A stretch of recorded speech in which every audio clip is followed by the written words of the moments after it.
friends! Today we are going to create a Derpy Doodle of a Yorkie. We are still working on different kinds of Derpy Doodles of dogs. All you need to get started is a piece of paper and a pencil. Remember, I draw in Sharpie so that you can see it. If I drew it in pencil, you might not be able to see it very well. Okay, let's start with art. So for our Yorkie, I actually used to have a Yorkie years and years ago before we got our new dog. So they have very kind of wiry, textured fur, kind of sticks out in lots of directions. So that's what we're going to try to show in our Yorkie today. We're going to start with the triangle-shaped ear. So I'm just going to draw a little triangle like that, and then I'm going to draw some stick out hair.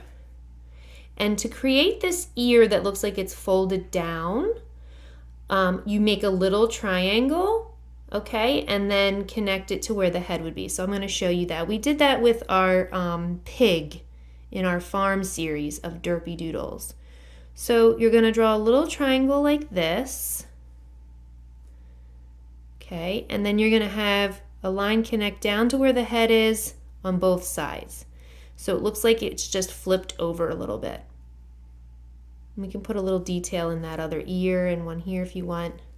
Okay. And now we're going to do the rest of the face. And we're just going to be using lots of little lines in all different directions, kind of, to show this really textured, hairy kind of face. Okay. Then we're going to draw that rounded rectangle nose that we've been using for our dogs. Maybe a little line for the mouth. You can put a couple little more lines of texture on the face if you want. Our eyes are those long skinny ovals, one with a small dot, one with a big dot. That looks very derpy. And the body's going to be a lot like the face. We're not going to draw straight, solid lines to define where the body is. We're going to just use these little textured lines. So we're going to start with the legs first. And we're going to do lots of little lines down right about here, kind of curve around just to make one leg. Because our Yorkie, when we had a Yorkie, you couldn't really even see her feet sometimes because she had hair kind of covering it. So we're not even going to worry about toes or anything like that. I'm going to do the same thing here on this leg, just like that. And then we're going to do, we have to show where the body ends right here and where it kind of goes. So we're going to do little lines down from the head, down to the leg. Put a couple little lines in between the legs. And on this side, same thing. Little lines all the way down to the leg. And then to make that little tail, just a couple little lines sticking out like that. This is a very different kind of drawing than what we've done before. It's kind of like you would draw like a chick or a chicken, but for those in our farm series, we did like a scallop sort of line. These are just lots of little lines to show some great furry texture. Okay. Now, you might say, what is this dog doing in this picture? It looks like it's on the top of a couch. It is. I was thinking back to our Yorkie. Her name was Chewy, and she used to love sitting on the top of the couch because she could see everything that was going on because she was a really small dog. So we're going to put this Yorkie on the top of a couch too.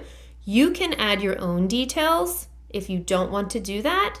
You could be finished your drawing right now, but I always like to put my creatures in some kind of environment.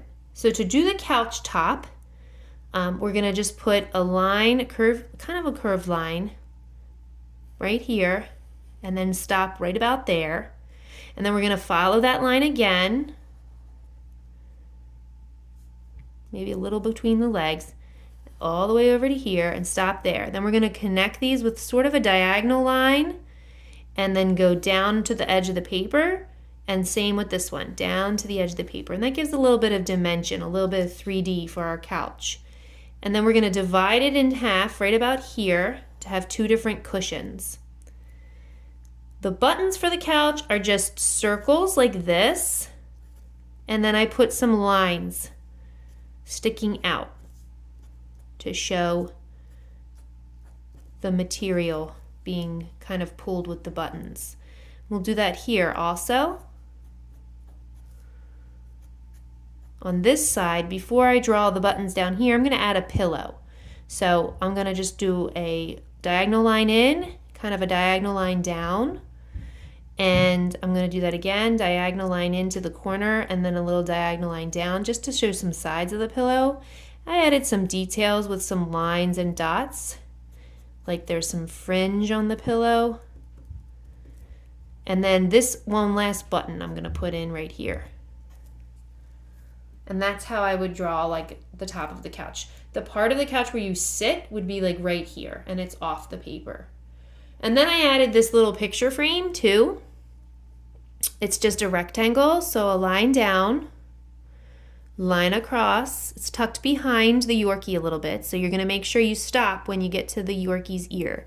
Line across, line down, and then to create the frame, I just do some diagonal lines in each corner, and then I connect them with a line. And now I have like a picture frame.